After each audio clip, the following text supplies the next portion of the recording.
Behind every man is a great woman, and behind every hardware is a great software written by caged birds. As well-behaved women seldom make history. This begs the question, did history really overshadow women's computer inventions? Or women were just supplementary operators?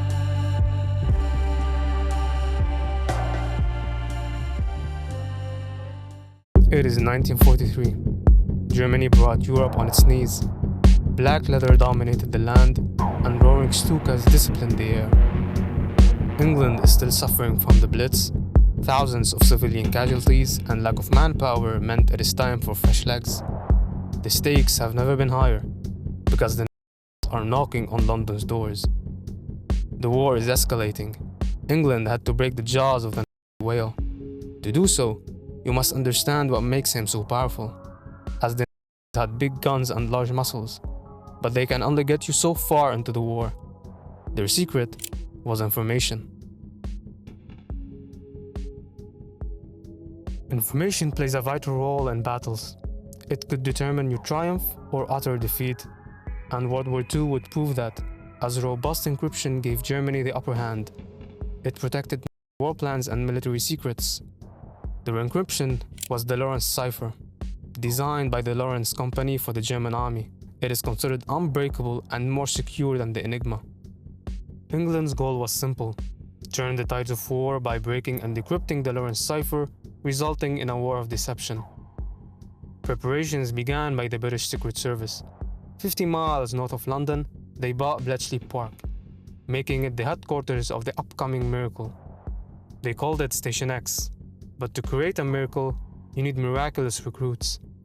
The Secret Service recruited English excellence, from esteemed mathematicians to chess masters and brilliant minds alike.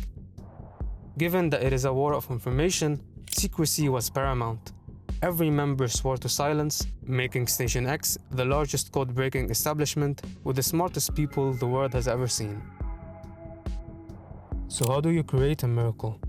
Well, you need a Colossus. Time was of the essence. Decrypting German codes was no easy task, especially doing it by hand, as it takes long hours and prone to human error. Bletchley Park needed automation. Codenamed the Colossus, a computer that reads 5,000 characters per second with a speed of 27 miles per hour. It was considered the first electronic programmable computer, designed, engineered, and supervised by Tommy Flowers and Max Neumann, with one aim: break the Lawrence cipher. Although the machine's hardware was ready, the software needed a team of brilliant operators. Bletchley recruited 10,000 personnel, as 75% were women. Their responsibility was to put the Colossus into action. At first, Max Neumann laughed at the idea, as women were considered uninterested in any intellectual work. The women had to learn the inner workings of the Colossus by trial and error, without conceptual framework. Later, Neumann was persuaded to teach them the math behind the Colossus, and his talks were very popular. And to his surprise, the women exceeded expectations.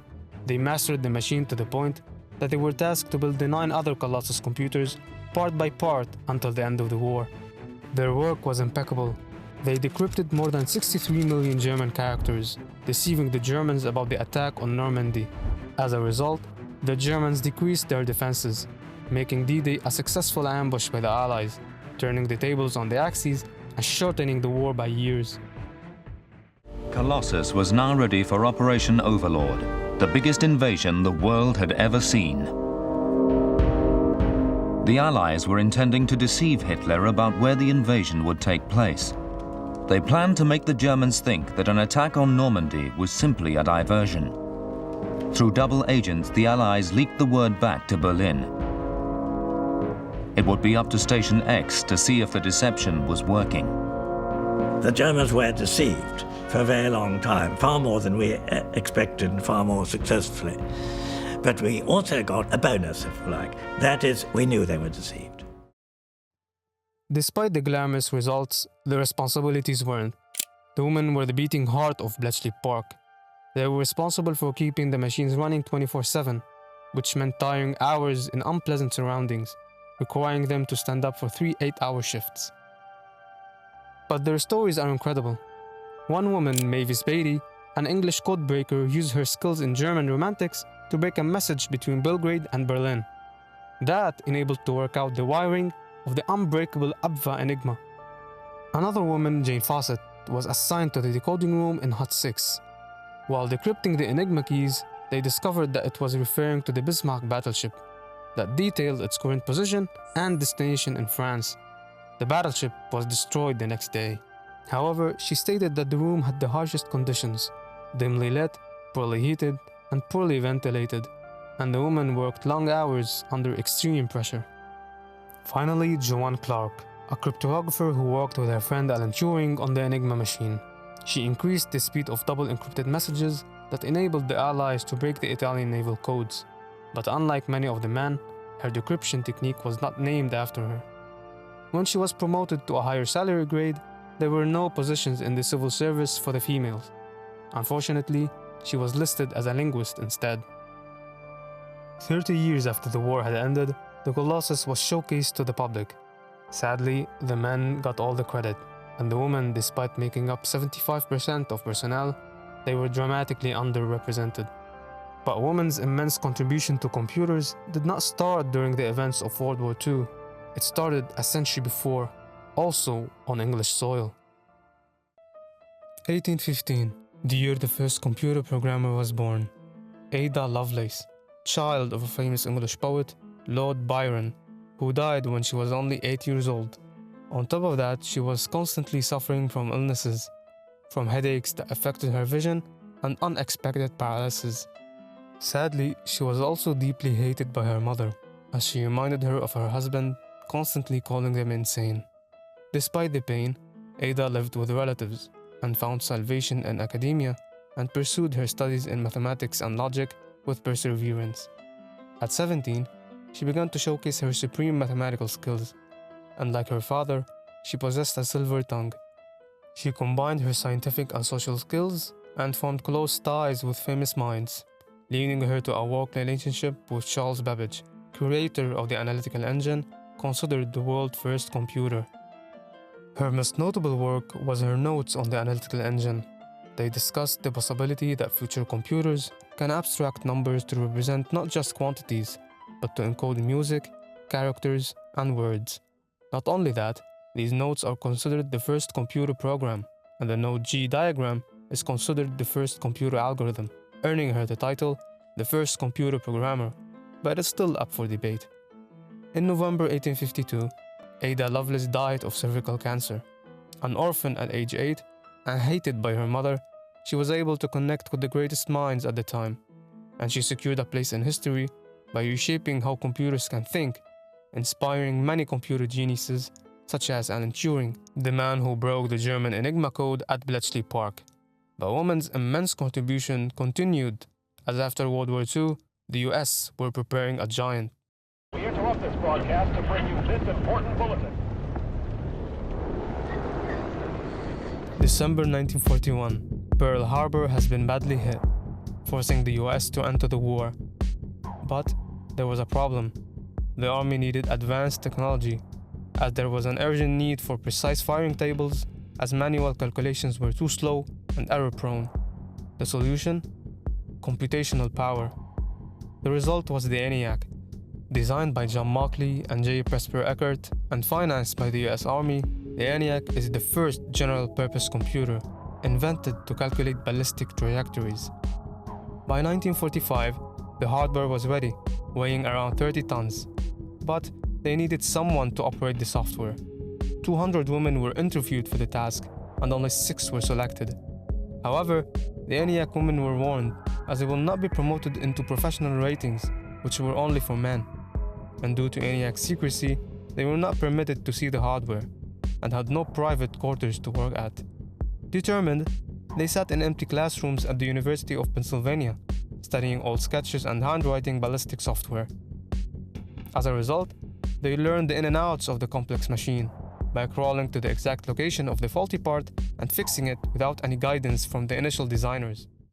We knew that these two guys were in this room right off the differential analyzer room and that they were inventing something, but we had no idea what they were inventing until much later when they had this great big machine up against the wall and lots of lights and wires coming to it.